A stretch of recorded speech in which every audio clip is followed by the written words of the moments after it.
So it is the top of the hour, and we will go just about 2 minutes and let people kind of roll in. The floodgates open.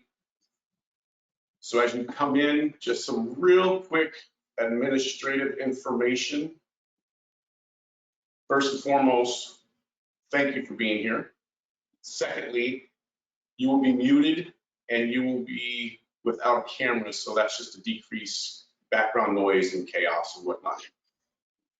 And we will start in about 1 more minute. We will get rolling. So you have 1 minute to get situated. If you need something to drink, grab some popcorn or whatever you want to do, feel free to get that rolling.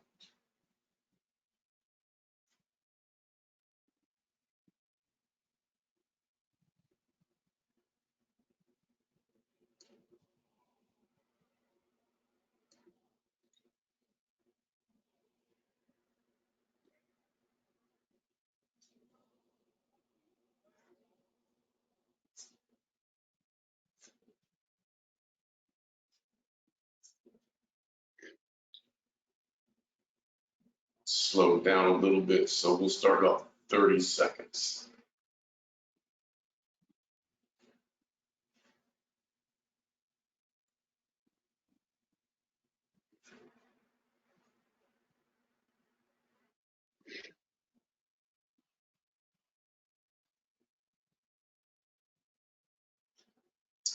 Okay. A few people trickling in. All right. Patrick, let's go ahead and get started. So again, thank you all for joining this. We're excited for this one, me personally, I know. And we're going to go through just some overview and some information that will hopefully be very practical. To start with, before we jump into the actual course, I just want to throw up a couple of polls just to give myself and Patrick a little background on who you all are and where you're from and what's kind of what your level of Eleiko knowledge is at this particular point. So not a pop quiz, but the first one is just want to know of the options that you have on this poll, which one best describes you? So what do you do? Are you strength coach, personal trainer? Are you more of a licensed professional, physio, chiro, massage therapist? Or are you athlete, fitness enthusiast, owner, operator, or other? So if you just click on that and give us a little feedback as to who you are, awesome. So we got a fair bit of strength coach, personal trainers. Great to see athletes and fitness enthusiasts on this. It's fantastic. Love seeing licensed professionals as well. So we'll give about another second or two.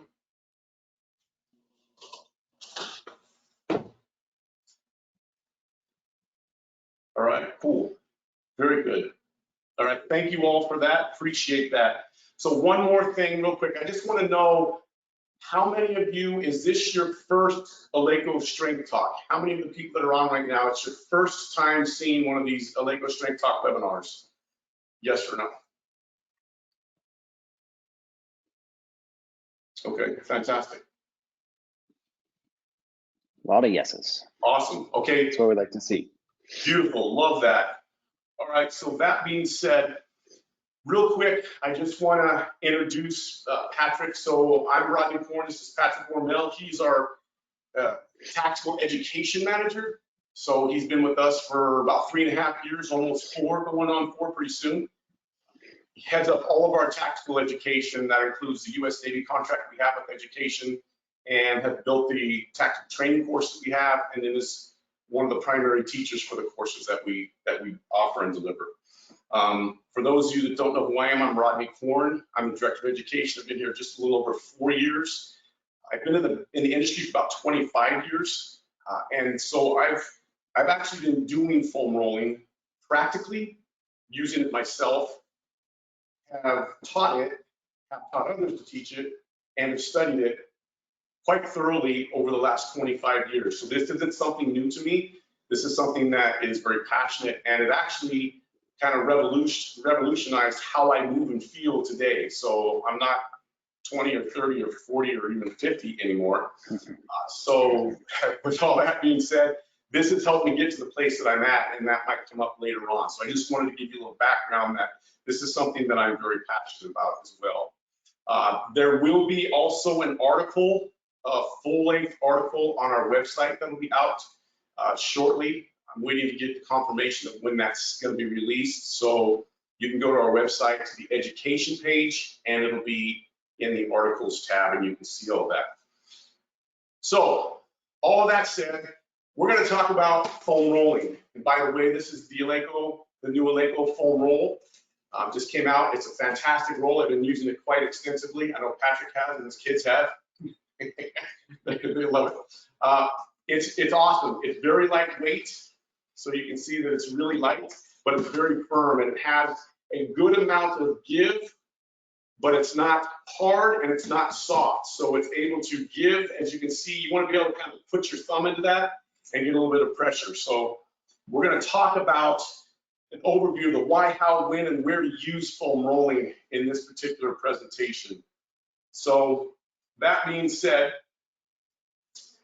let's jump into a quick history. I have kind of an intimate tie with some of this history, so I'm very excited to see that. But most people don't realize that kind of the traditional foam roll that you see in this particular picture, these were actually used in a couple different scenarios back in the 1900s.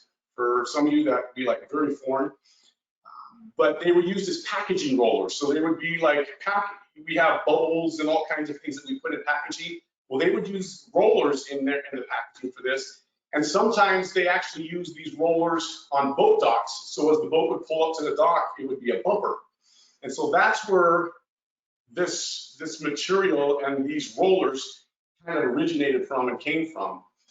In the 1970s, they were starting to be used for body work, and they were used by a physiotherapist, Dr. Feldenkrais. He has a Feldenkrais method that is used for body work to help get the body to move and feel better. So that's where this kind of started. He's been given credit, at least, for the person who was really making this something of a commodity in the physiotherapist and the physical body work realm.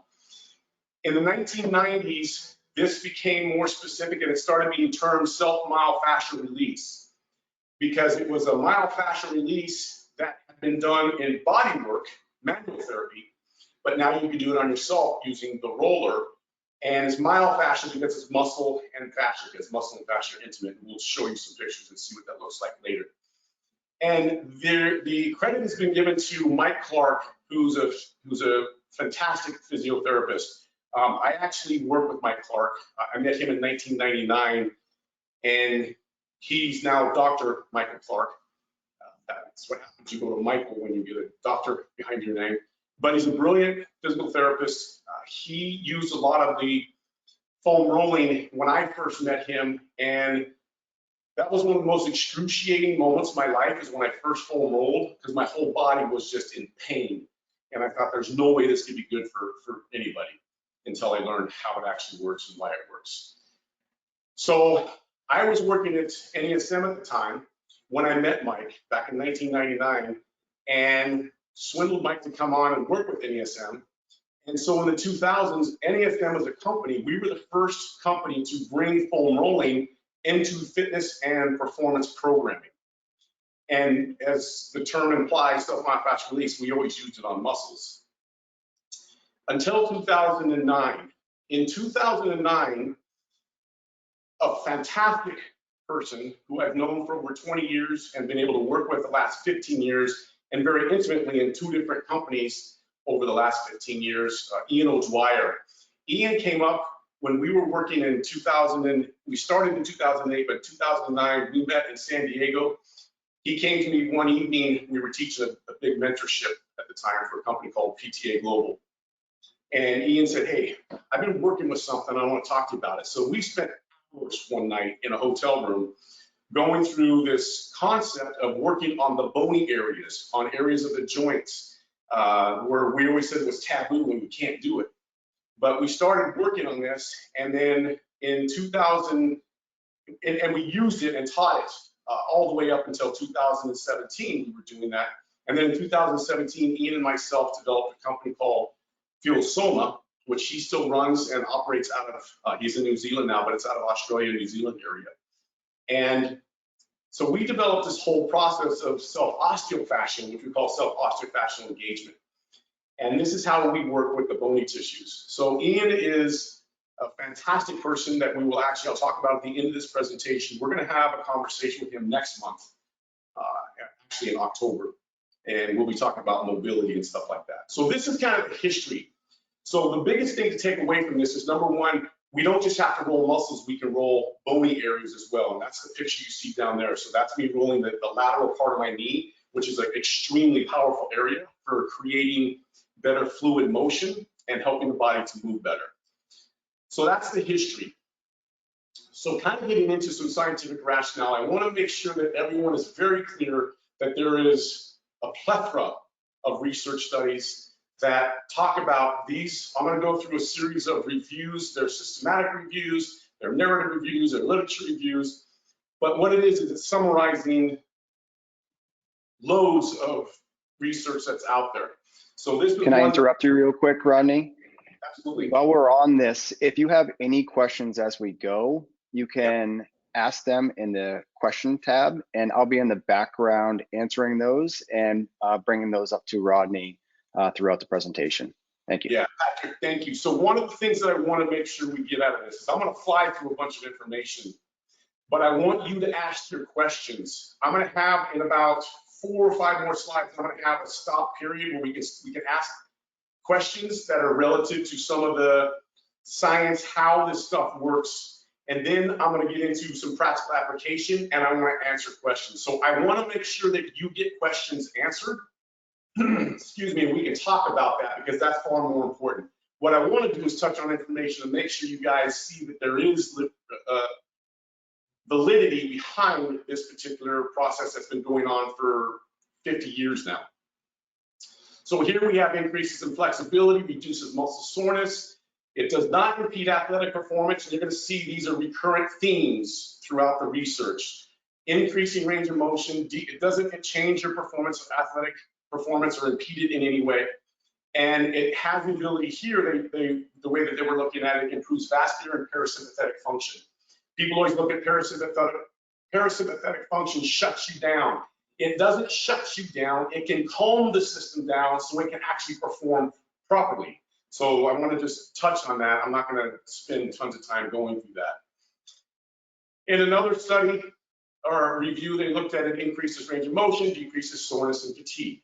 And I know for a fact that it does all this because I've experienced that personally over the last 25 years. I use this fairly religiously every week. I do it at least 2 to 3 times a week. I used to do it 2 to 3 times a day when I first started. And another one, increases range of motion, does not decrease strength or performance. Moving on to other ones, long-term increase of range of motion when used for greater than 4 weeks. So we can see now, it's great to see longitudinal studies. Sometimes we only focus in research on acute responses. Acute responses are great, but what happens over time? Because if you do it over time, and in fact, they're seeing that there is increases when you do it for greater than 4 weeks on a consistent basis. There's increases of range of motion also now that they're showing in the contralateral or opposite limb. So you foam roll one side and the other side is actually gaining benefit. This touches on a little bit of what we've seen in other forms of research, such as I train a contralateral of one limb and it affects the strength of my other limb. Foam rolling has basically 2 primary areas of effects, connective tissue and the nervous system.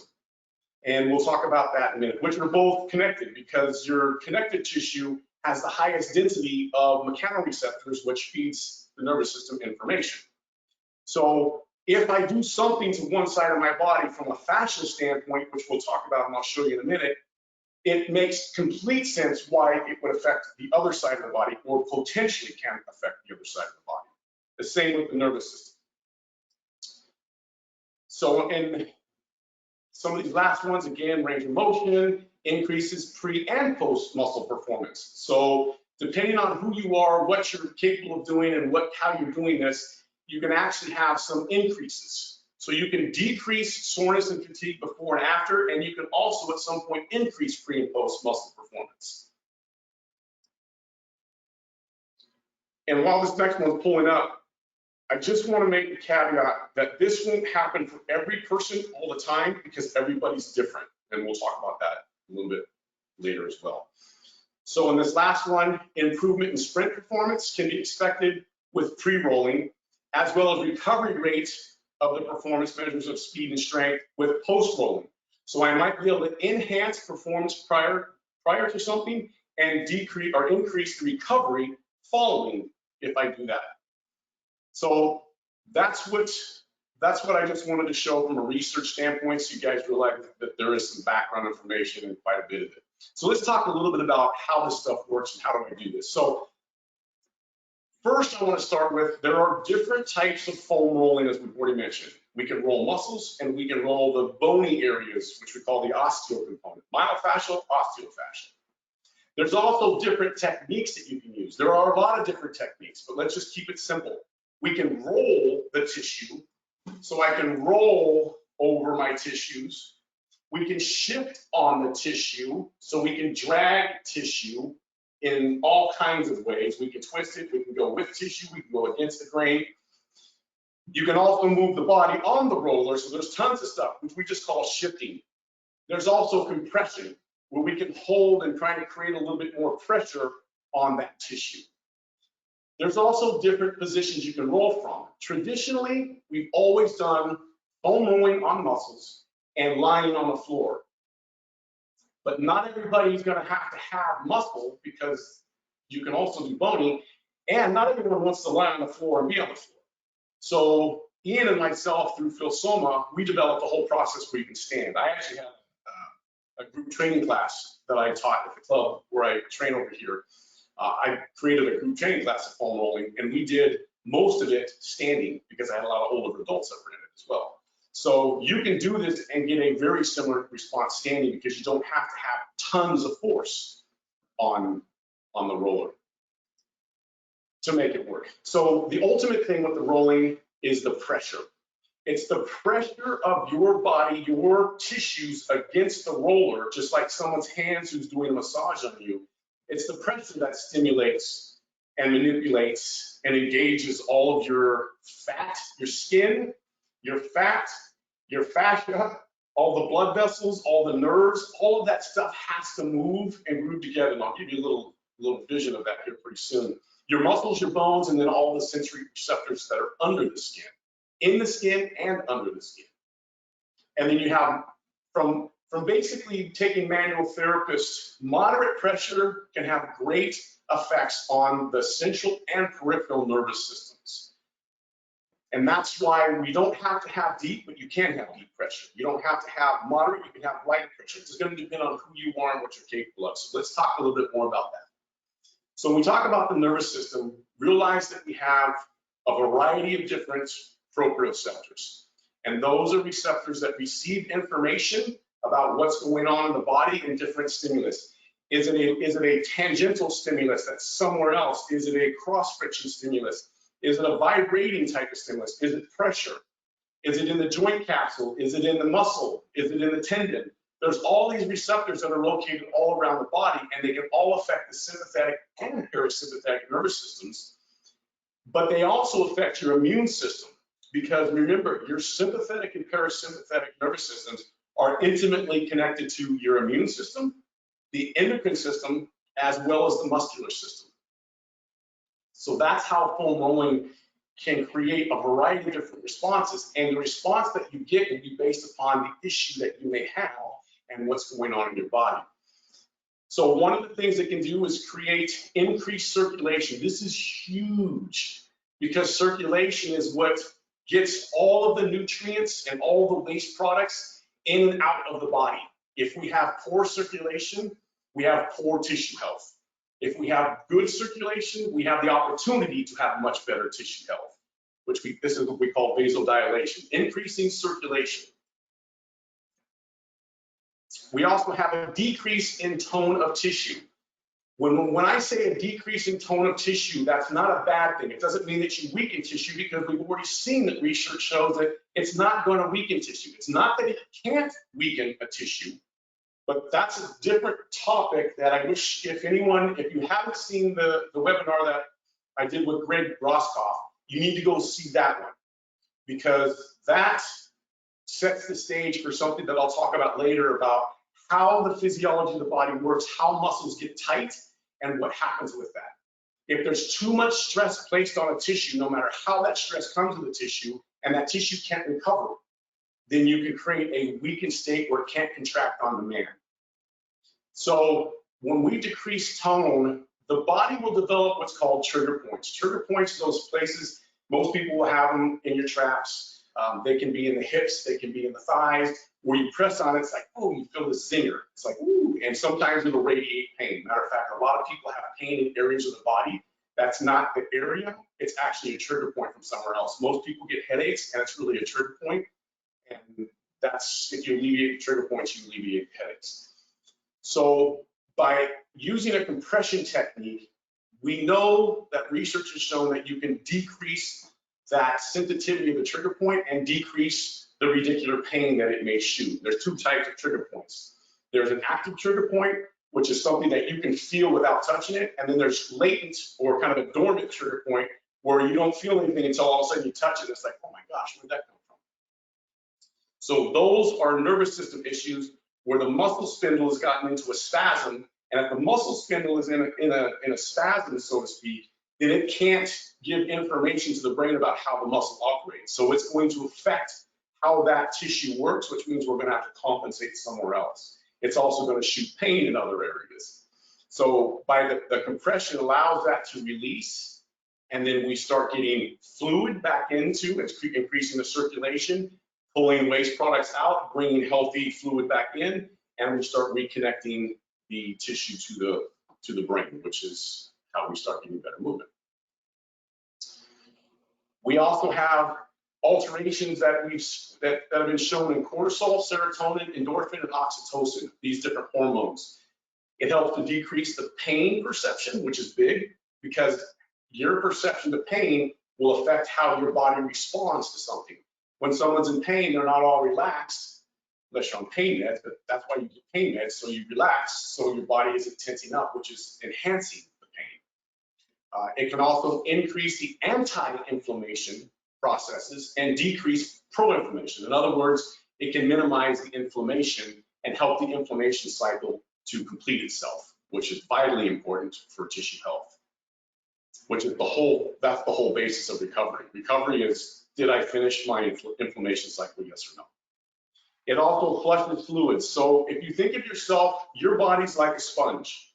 When you place the roller on your body, it's like squeezing a sponge. So you squeeze the fluid out of that tissue. And when you move away from that, then fluid rushes back into the tissue. It creates like a vacuum where it pulls water, fluid, back into the tissue. That is huge because you're creating, that's how you create circulation. You're squeezing out fluid and you're bringing in new fluid. And usually the new fluid that's coming in, if you're in a healthy state, will be a healthier fluid that has nutrients in that. When I say fluid, I don't mean water. Just think of the fluids in the body through the lymph, the blood, and the actual hydrolonic acid, and the fascial matrix is a whole fluid matrix. It's kind of like honey though, meaning that the warmer it gets, the better it moves. The colder it gets or the less it's used, the more sticky it gets. So it helps to flush fluids. And this is vitally important for creating circulation and creating better health. And we can also unrestrict fascial binding. Now, fascial binding is basically an adhesion. And an adhesion is different than a trigger point because an adhesion is just a clump of tissue. So whenever we train and we work, if you've ever done a repetitive motion, if you've ever seen someone who bench presses all the time, you can walk up to the chest and you can run your fingers across that and you'll feel like bands of tissue. The body will lay down collagen because that's the primary protein in the body. It'll lay down tons of collagen wherever stress is constantly being placed because it's a protective mechanism. But that collagen, as good as it can also hinder the process, and it creates these adhesions, which means that if it's not being manipulated and used properly and having variations to the stress, then it'll start to just create bundles of clump. So it's not painful, it just doesn't move very well. It doesn't have the same contractibility as other tissues does. So it's a protective mechanism. And so we can help to release that or decrease that or help it to start to mold in better patterns to allow movement to occur more effectively and efficiently. So that's kind of some simple physiology. Now what I want to do is I want to get to showing you a little bit of the anatomy. So most of us have never seen a human body. I've been blessed to have worked with so many fantastic people, like I mentioned, Mike and Ian, Thomas Myers. I've been able to do cadaver dissections with him and have seen how this actually works. And when you understand what's underneath your skin, everything changes about how you perceive what you're doing and why things make sense to do and not do. So this is if we peel the skin off of somebody's body. Underneath, you can see that you don't just see all the stuff. It's just fat. And this is what we call a superficial fascial layer. So your body's wrapped in this huge fascial bag. That's what this basically is. It's a huge fascial bag that encases everything and permeates everything. Now, if we were to take a scalpel and we started to cut through the top of that, what you're going to see is that top layer that's being pulled up. And if you can see my cursor right here, that top layer that's being pulled up, that's the fat. Underneath that, you have all of this white tissue. That's all fascia. That's fascia that connects down into this kind of meaty looking layer, which that's your muscle. That's the top layer. So if this is the thigh, this would be the top of your thigh. This would be your quads right in that particular area. So all of this right here, this is called the transition zone. All of this tissue, it can actually stick and have the fat layer sticking to the muscle so the muscle can't slide underneath it. If your muscles can't slide underneath that skin and that skin's stuck, that's why there's a lot of rolfing and a lot of tissue where they roll, because they're moving the skin on the tissue so the tissue below can actually move. Because that can create what we would call tightness as well. It's not that the muscle is restricted and can't move. It's that the tissue is being restricted and adheres to the tissue above it and it can't move around. So when we roll, when you place a roller on your skin, underneath your skin, even those of you that are shredded still have fat underneath your skin, like it or not, and you want to have that. And that fat is then intimately connected to the muscle. And actually, all of these strands of fascia, they run all the way through and permeate all the way down into the cells of the body. So it's a totally different vision than what you see in an anatomy book. So from that standpoint, if we take and remove that outer fascial layer, where you see this leg, this is a leg, where you see the gloves, there's another deep fascial layer that encases the muscles. So all of these muscles are sitting in this packaging like a present, and they're all wrapped up in saran wrap. It's fat, but it looks like saran wrap. And so every time you move, all of these tissues have to move inside that bag. So not only does the bag they have to move inside the bag, but if you look on the other leg, all of those muscle tissues, all of those individual muscle bellies have to move against each other and against the fascia. So there's tons of tissue that has to slide and glide. The only way those can slide and glide properly is when we have proper lubrication. When the fascial matrix or the liquidy substance of the fascia is in the proper state to allow it to move. The more sedentary you are, the poorer diet you have will affect how viscous that tissue is. Viscous means how sticky it is. So if we have a very high viscosity, then we have a lot of stickiness. If we can decrease that, we can have much better movements. So just think of honey. If you put honey in a refrigerator, that's what happens when you sit down for hours at a time. You take honey out of the refrigerator and you pour it upside down, it doesn't do anything. It barely comes out. But if you put honey in the microwave and you turn it on and you take it, it'll pour right out. That's what we want to do. That's what foam rolling will do to the tissues, is create that lubrication. And you don't have to do hours of foam rolling to help the tissue start to move and break itself up. So I just wanted to walk you through, because most people don't know that we have a superficial bag that everything has to move within. And then under that, we have a deep bag that everything has to move within. And then underneath that, we have all the tissues that everything has to move in. So that's why we roll. Now, what I want you to also look at is the knee. So look at the picture or the leg with the hands that are on it. You can see the knee capsule. There's no muscle on the knee capsule, but look at how much tissue is in that knee capsule. There is tons of tissue around the bones, because fascia covers all bones, around the joints, and all of that tissue, because it's fascia, will adhese to itself or become sticky and get stuck. If that capsule is sticky and stuck, then that knee is going to feel tight. If we can create movement with the foam roller on a bony area, I'm using my elbow because that's bony, but it'd be a knee. If we can create a good foam rolling technique where we can help to flush that tissue, roll that tissue, shift that tissue, we can create movement by lubrication through that particular area. So we don't change the dynamic of the joint other than we free up the tissue to do what it's supposed to do, and that's the glide and slide itself. So that's why we came up with the osteofascia, because all joints have fascia, and that wherever fascia is, it can either get sticky or it can be lubricated. And that's what we can manipulate. Okay, so to this point, we've covered a ton of information.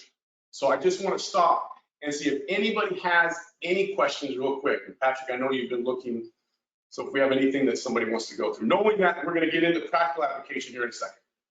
Yeah, and there is some practical application questions here that I believe that you'll cover, but I'll just bring them up with the different types of ways of rolling. So you got rolling, shifting, and compression. When to use those, or some pros and cons to each of them. Yeah, and I'll talk about that when we get to those. I'll go through that specifically. Fantastic question. That's what you should ask. Yeah. So I will get to that. All right, and then we've got another one here that there's always some tender areas, specific areas in the body that are always tender. From an experienced person using the foam roller, why does that occur? Yeah, so great question. We have tender areas because of a couple of different things. One, we get into prolonged postures. Anytime we get into a prolonged posture, the body's going to mold to that prolonged posture. So I didn't cover these laws, but there's a law called Davis's law, which means your soft tissue will mold in the lines of force. So if I'm always in this position, this is going to start to solidify. This is going to stay here. Anytime I change the muscle of the length of the myofascial unit, and I'm not going to say muscle because it's not muscle, it's muscle and tendon, which is a myofascial unit. Anytime you change that length, your spindle is going to respond to that. If you prolong how long that change in length is, meaning my posture has changed, then I'm going to, whether it's in this position or in this position, I'm sitting in a typewriter, and anytime you change that, the body is going to mold to that position, and you're going to change how the tissue is being laid down. So all that collagen tissue, you're going to change the neural properties depending on, for simplicity, on your stress level while you're in that posture. So people are in this and they're stressed. That's why so many people have trigger points in their traps. When people are in this position, they're usually, we go into a flexion posture when we're under stress. Let's put it that way. People don't do that when they're stressed. They go into a flexion posture. Well, something's getting shortened and something's kind of getting lengthened. Let's keep it very simple.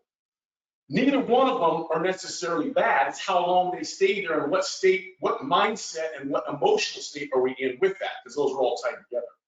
So that's why there are patterns of areas in the body that can become more tender. Usually the side of the thigh is super tender because of the way most of the postures kind of just collapse and cave in, because very few people are just the opposite. Not everybody has that, but most people do. The lateral calf, because most people have an overpronation. So with that overpronation, they're kind of stuck in this position, so it's really tender on the lateral part of the calf. Traps are one that most people have because of our society, the way we're always tense. So those patterns will be based upon your postures and your emotional mindset, why your posture is in that. I hope that answers that correctly. And your movement patterns. So the movement patterns that we have. So it's not that you're necessarily sitting in a posture, but if you have the same repetitive motions, you do the same lift in the same place, with the same equipment, all the time at the same speed, everything's the same, that's repetitive stress, and the body will compensate with that repetitive stress because it's not getting time to heal and repair. That makes a lot of sense. Excellent information. There's a lot of questions now flowing in. That's great. We love to see those. Keep them coming. Do you have the time for a couple more, Rodney? Yeah, let's do this. If we have, are they practical or are they a little bit more on the theory side? There's a little bit more practical of, whether or not you want to roll certain areas such as the spine. Is it recommended, and how would you go about that? So yes. And then other risk of. Absolutely. And I'll tell you, one of my biggest aha moments was when I did what I call an osteofascial with a vertical. So the other way that you can change the position of the roller. You can go horizontal roller, you can go vertical roller, you can go diagonal roller. So change the roller. People who roll the lateral thigh, when you roll it horizontal, so if this is my thigh and I roll it that way, there's so much pressure on a small point, that's why it hurts. Turn it vertical and roll it the length of the thigh, this way. And I think there's a picture that will come up pretty soon. That decreases and puts pressure over a larger surface, but it can still be tender, but it decreases that. So what I did is when I go into a thoracic spine, and I put this roller up against the wall, and I roll right on my mid back, right between my shoulder blades, and I'll roll it side to side slightly, and I'll shift it up and down. That relieves tension, because remember, your spine has tons of fascia over it, and you have all of these vertebrae, where the processes of the vertebrae, the spinous processes, stick out behind you, because that's where muscles attach, and that's all fascia. There's skin over it, fascia. There's muscles around it, fascia. And all of that has to, at some point, either move or get rigid. And that's where a lot of times people can't move, is because those spinous processes are stuck, and so the vertebrae can't move. It's not necessarily that someone is dramatically weak or they're stuck. It's just they don't have a lot of motion in that. So when you start to free that up, it's like, oh my gosh. The tailbone is another one. You roll the tailbone, and the tailbone frees you up, and you're like, how did I touch it? I've had people bend over and touch their toes. They haven't been able to do that ever, because their tailbone, all the tissue around it was stuck. Now, I say all this with an asterisk. Not everybody is going to respond the same way to everything that they do, and I'll touch on that a little bit later. Patrick, let me go through and talk about a few things, and then I want to get back and answer as many questions as I possibly can, because you guys are all asking the right things. So let me get to a couple things. First off, there is research around practical application. What research doesn't take into account, but I want you guys to understand, is number one, when we start looking at how do I set acute variables for foam rolling, it's difficult because you have to take these into account. What is your experience with foam roll? Is your body used to laying on a foam roll or being foam rolled? Yes or no? Because if it's not, this is a new stimulus to the body. It's no different than, you're not going to have someone who hasn't weight trained a whole lot go out and max out, because their body doesn't have a reference point for that. So know what your experience is with rolling, not necessarily just training, but with rolling, and whoever you may work with, what's their experience. That's why we shouldn't be giving these. Well, let me just go through this. I'm only going to touch on such little information. This is like a 2-day course, easy 2-day course, just so you guys know. What's your pain threshold? Pain will change how the tissue responds. Pain for most people will tense the body. So if you have a very low pain threshold, then how you roll is going to be different than someone who has a very high pain threshold. I have a high pain threshold, so I know people who don't. So that's going to change. We can do the exact same thing. It's going to be totally different for them than it will be for me. Hope you guys understand that. What's your stress level and your emotional well-being at the time that you're rolling? How stressed are you when you start rolling? Because if you're stressed, you may actually be kind of negating the rolling unless you can get yourself to relax, which is why it's important to breathe when you roll. What's the type of roller? Are you using a firm roller? Is it a soft roller? Is it textured? This one's textured and it actually has ribs in it, which are like fingers. Some of them are just smooth. It's not that one is better than the other, but these ones give you a little bit of fingers. So there's a little bit of variance to the tissue, which can be great from a receptor standpoint. Doesn't mean if you use a flat one, you're going to die. It just means that there are differences in how the texture and how the firmness or softness will feel. Not always specifically from a research standpoint, but from a practical standpoint, I've used foam rolling with hundreds of people in the 25 years and taught it to thousands of people. And I can tell you for a fact that certain people respond differently to certain types. And I've been all over the world. I've been everywhere teaching this, and I've seen it in all different cultures. So some people respond better to certain things than others. And how fast are you rolling? Some people roll really fast. If you're rolling fast and you've never really rolled before, remember speed will increase force. So you're increasing the force. Also, the tissues that we have, your tissues are, they have fluid property. So think of yourself running your hand through a pool of water. The faster you go, there's more resistance with the water against your hand. Well, if you're trying to get into the tissue and allow this to move your tissue, but you're rolling fast and you're creating stiffness because it's a fluid property that's responding and creating a resistance to you, you're not going to get what you think you're getting. And if it's new and you're emotional and you have a high pain threshold or a low pain threshold, you've created all these variables that can interfere with what you're doing. You may not get the same response. So these things, this slide, screenshot this, and this will also be in the article that will be on the website as well. So all this information will be in the article. You want to know this stuff because this will influence what you do and then how much time you have to roll. Some people don't roll because it takes like forever. No, in 5 to 10 seconds, you can create a difference in tissue. That's research. Matter of fact, the guy who wrote this is the one who did the research. I call him Dr. B, because I don't know how he pronounces his last name. It's Bam or B. So those are some quick things you need to understand. This is just mumbo jumbo from research. For immediate large improvements in range of motion, I love that.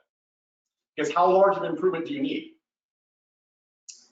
1 to 3 sets of 30 to 120 seconds, it's 2 to 4 second roll.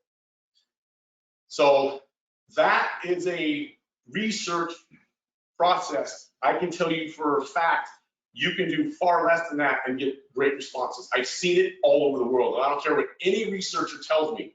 I've seen people do less than that and get phenomenal results because we're not looking for large improvements in one area. We're looking for small improvements in multiple areas. And there's a big difference. So here's what I want to know. Let me go through this slide and I'll hum through some stuff and then we'll get some answers going. Number one, here's some practical experience from my experience over the last 25 years that I've seen repetitively. So I have numerous case studies that I'm basing this information on, not just, hey, this is what I think. Small changes make a big difference. I coined this from Ian O'Dwyer because he was the master of this. Research focuses on usually a significant percentage at one joint or a specific area of motion. For example, did we increase dorsiflexion? What did we roll? We rolled our calves. Why did you roll the calf? Sit and reach. So what did you roll? We rolled the hamstrings. We tested. Why would you do the hamstrings? I'll talk about that in a second. So remember, from what I just talked about earlier, foam rolling does more than just change your range of motion. We always think about range of motion, It lubricates tissue, which helps tissue to move better. It also affects the nervous system, which can help tissue to move better. So that's what I want us to focus is, instead of how much motion can I get, how about how healthy can I make my tissue? Because then we're on to something different. When multiple tissues, the fascia and the muscles specifically, but those also affect your bones and your joints. When multiple ones are moving better, you only need small changes in each one of those, and you can create a bigger overall change. And I don't know if you've ever seen that image where if I lift something up real small right here, at the base down here by my hand, how far does the end lift? So if I create a small change here, it's a big change here. If I'm creating large changes in motion, most people, if you create a large change in motion at some joint, they don't have the stability in the rest of the body to compensate for that or to handle that. So they're going to shut down somewhere else. So you're actually can create a worse situation, which is one of my pet peeves with this mobility thing that we got going on, is just crank on things and get them to move farther. How is it going to get stabilized up the chain? Just a question I have. So know your body. Not everyone needs the same areas. Not everyone is going to have the same areas, and I'll show you how you can do this in a minute. By the way, this course is a precursor to the live course, live workshop we're going to do in December. It's called Recovery, Readiness and Recovery Training. And we're going to go through and use this and multiple other things to show how you can enhance your readiness to perform and increase your recovery. And this will be one of the applications that we use. And we'll be going through some of the stuff that I'm talking about thoroughly in that course. Not everyone needs the same areas. That's why there's differences in the research that we see. And I want to give you one thing. When we talk about rolling, so I talked about we did the sit and reach, roll the hamstrings, do the sit and reach. Why didn't you roll the hamstrings? Why didn't you roll the hip capsules, the anterior hip capsule? Why didn't you roll the hip flexors? Why didn't you roll anything else? Why not the tailbone? Because we have what I call a tightness is the cause mentality. Everyone talks about tightness, like tightness is the reason why I can't move. Tightness is a symptom of weakness. And that's where I want you, if you don't understand that, go back and see the webinar I did with Greg Roscoff on the keys to recovery. So when we're talking about that, the muscle spindle is, and there's other receptors, but that muscle spindle is so vitally important for understanding changes in length of the tissue. If tissues can't shorten, we always think about how long can I make a tissue? Well, if you're stretching a tissue, something else has to shorten. And if it can't shorten because the muscle spindle doesn't know how to read the length or be able to gauge the change in length to shorten itself, the brain's not going to let the other side stretch. It's going to create a break. And that break is what we call tightness. If I can't get short this way, then my body isn't going to allow this to stretch. So it's going to tighten. Say, whoa, we can't go there because we don't know where we're going. We can't figure it out. I have no awareness of how that muscle, what position it's in right now. It's a muscle spindle issue. So we have to overcome that. That's why when people, they foam roll their calf to create dorsiflexion. I'll tell you one of the things that I've done to create dorsiflexion in people instantly and make a massive change that blows them away is the anterior part of your ankle. So when you're standing here and your foot's flat on the ground, the front of the ankle right here. Why? Because there is a fascial band that goes around that called the retinaculum. All of these tissues have to slide through that. If that gets sticky, the tissues can't slide. So what happens? It gets jammed. You free that up, all of a sudden people are like, woo! That's only one area. There's multiple areas. So we're looking at a tightness is the cause. Release this, you get motion here. That doesn't always work. Sometimes you release motion where in front instead of behind, and you get motion. Huge point. Wish I could talk about that more, but I can't. So let me move on.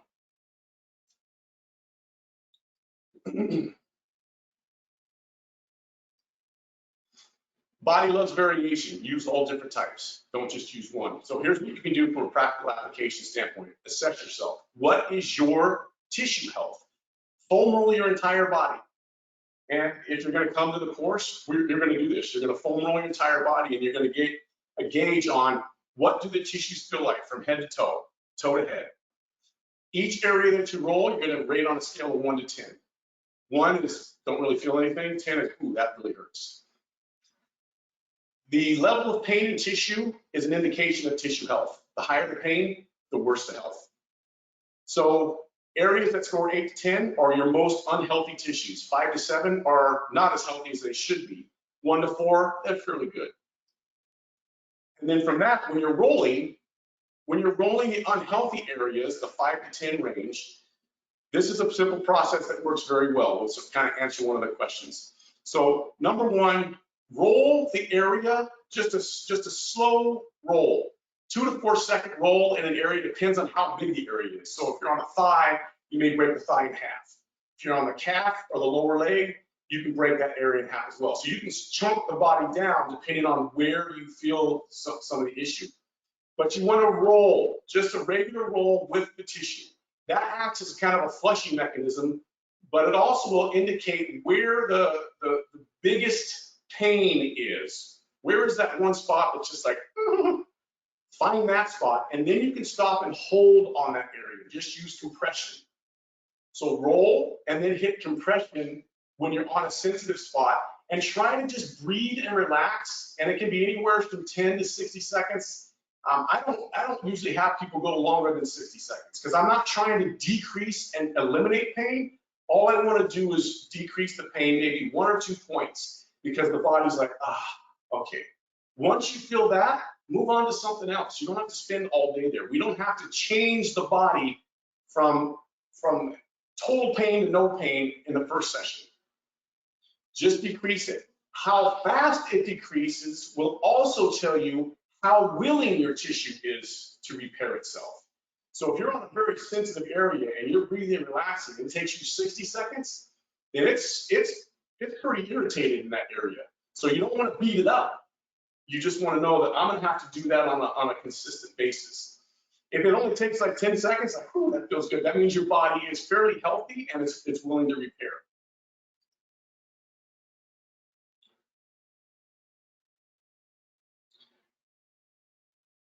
On other variables, I only do 1 set of rolling in an area for everybody.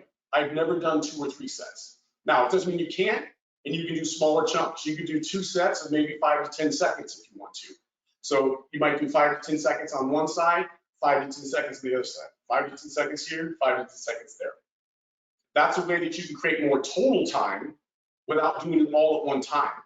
Kind of like putting reps in between reps. It would be very similar. That's not a bad process, but I've done 1 set of 15 to 30 seconds for people who are beginners, and I just go a little bit slower with rolling. If you roll and you don't have a whole lot of pain, or the pain is not as bad, it's gone from maybe an 8 or 10 when you started, maybe it's down to a 5 or something, or even a 4, then you can start shifting. I usually don't have people shift where something's really painful because it usually heightens the pain for most people. What I don't want is people to be in pain. So what we want to do is decrease pain, because that creates an emotional and mindset change. If I realize, hey, this isn't going to kill me, my body starts to not feel threatened. Pain is a sign of threatened. For intermediate people, we can go shorter bouts, 5 to 30 seconds. We can go a little faster because they've been rolling on a consistent basis.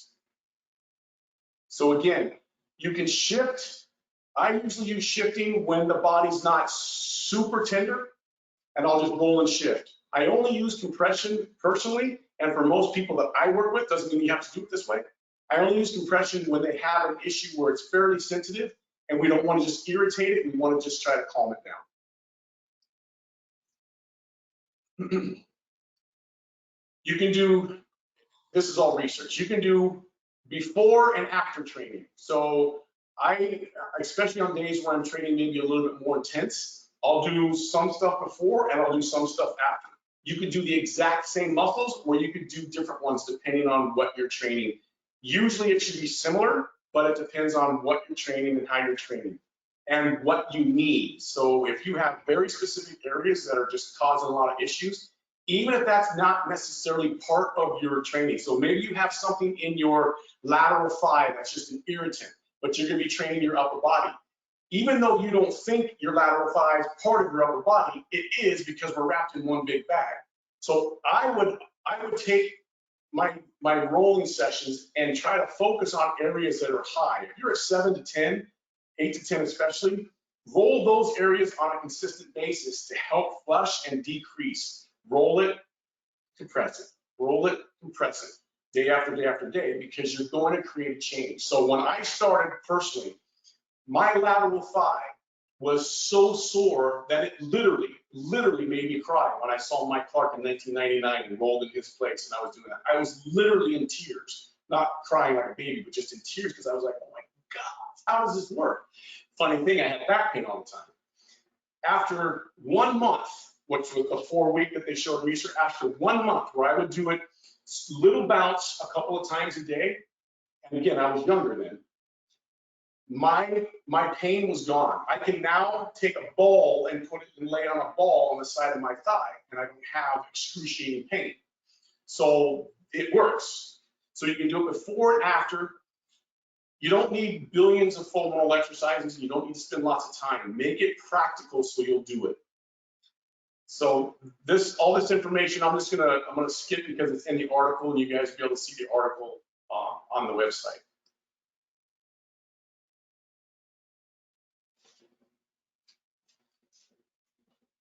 During your training, you can also roll during your session. Ian and I used to do this all the time in our mentorships that we would teach. We would actually have people do stuff and they wouldn't move. We would have them roll a certain thing, go back, and all of a sudden things change. So you can use rolling in your session, and then on your days off sometimes, that's why I say take 20 to 30 minutes and roll your whole body. Use it as a recovery session and also a reassessment session as well. Okay, so with that, let me finish this and we'll get to some things, get to some questions. I apologize if we stay over, but anyone who wants to stay, I'll stay and answer all the questions if you want. So what's coming? First and foremost, we have the Readiness and Recovery Training. It's a live workshop in Austin, Texas. It's going to be awesome. We're going to have a barbecue on that first Saturday night, which is the 9th. So you'll have a company barbecue with one of our owners being the chef. You're going to get a foam roll. You're going to get a t-shirt. You're going to get some cool stuff. So come on down. There's a 20% discount. I'll write that down. Sign up on the website. You can go to our website, the education. So eleiko.com/education and go to live courses in the US. We also have the foam roll, which is for sale. That is also on the website, and there's a 15% discount code, so you can use that. And then in October, it'll be October 19th at 1 p.m. Central Time, US. That'll be myself and Ian. That's us doing a synchronized swimming routine. No, I'm just kidding. We'll be talking about mobility and specifically some fascial mobilizers, which is a form of mobility that we will also be addressing and using in our workshop in Texas. So that said, I am totally open for questions, so hit me. And like I said, anyone who wants to stay on, please stay on. I'll answer as many questions as I possibly can, and I'll try to be concise. Yeah, and I think you hit this, Rodney, but since the questions come up a couple times, maybe just summarize it for us regarding certain areas of the body, how you might want to go about targeting the back if you have aches and pains, or the knee if you're looking for a greater mobility around the knee. Some practical applications on where and how you might use the foam rolling technique. Okay, so that's it's a complex question. I can give you a variety of different ways that you could do that. The hard part is it's going to be individual per person. So it's going to depend on what you have an issue with. I always predicate before you just jump into foam rolling, which you can. You can go roll your body and figure out what's tight.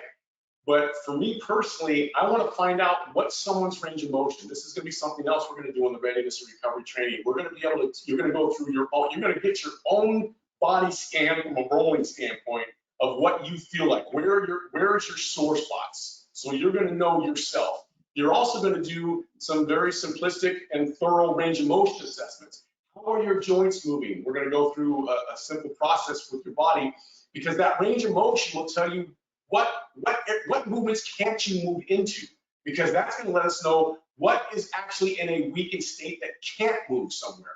Not what do I stretch, but what do I activate? What do I need to turn on to get better motion? So that's where a lot of these pains start. That's kind of the precursor. Step number one is the activation level of my tissues. What's my range of motion? What's my activation? Get that situated. But if you're just foam rolling, and if you have knee pain can come from multiple sources. One of the things that I do is I will start at the knee, which is a lot of people like, it's not because I do that. If I'm working with someone, they tell me they have knee pain, and I go to their shoulder, they're like, what? Even if it works. So I'll go right to the knee. And a lot of times with knee pain, one of the biggest areas that affects knee pain, it can affect ankle range of motion, is the lateral part of your knee. And that was the one picture I showed you at the very beginning where I was lying sideways on my knee. When you have your knee, if you look at the little bone on the outside of your knee, so if you come from the front of the knee, you just go to the outside, there's a bone. That's your fibula. And that is at the proximal head, at the top of that. I'll roll that outer knee. You can do it on a wall where you stand against the wall and you're rolling the knee, you just move it up and down, or you can do it lying on the floor. I'll roll that area first. That'll be the only thing that I would do is I would roll that, and then I have the person move to see if that changes their knee pain, yes or no. I'll also do the same thing on the inside of the knee. So I'll go to the bone sometimes first and see if that changes if I do the outside and or the inside of the knee itself. So if I'm here on the knee or on the outside, and then I'll have them move, because sometimes that changes everything. It's done. If it's not, then it can come from a whole lot of other areas. There could be a trigger point in the hip, depending on what type of knee pain they're feeling. So it could be a trigger point that's in the hip that I have to get up into their hip, which would be on the lateral part of the hip usually. It could be in the glutes or underneath, which we say is the piriformis. That could be an area. So it can also come from the foot. It can come from the ankle. So we're going to show how to actually foam roll your heel and an ankle itself, which can be very powerful for eliminating foot mobility issues or problems, as well as even affecting the knee. So those are difficult. Back pain can be very similar. For back pain, a lot of times, I want to know if you have back pain, how well do your hips move? Can you internally or externally rotate your hip? So if someone's laying on the ground, how is their hip rotation? Because if they don't have hip rotation, then I'm going to address their hip. Because if the hips don't rotate, that means the back's going to be taken up. It's just getting pounded on. So I'll go into the hip capsules, which is an area that is interesting to foam roll. You guys will see that show at the course. But I'll go into the hip capsule area and free that capsule up, and sometimes that changes everything. Matter of fact, I have a guy that I worked with 6 years ago in 2017, basketball player, ex-basketball player, couldn't move, back pain, all kinds of stuff. I took him through a roll on his hip capsules. All I did with him is roll his hip capsules. He stood up, and all of a sudden, everything changed for him. And it was like, that was weird for me, because that's not going to happen to everybody that you work with. But he was able to all of a sudden move his hips. We did a couple little activation exercises, real simple. And every time I see him now, he jogs, and he's still playing basketball to this day. And he can't thank me enough for what he learned from that particular thing. I didn't do anything, it's just what the roller did and what he did on it. So those are some things that you can do to answer that question real succinctly. It's like there's so many things you can do. There's so many places you can go.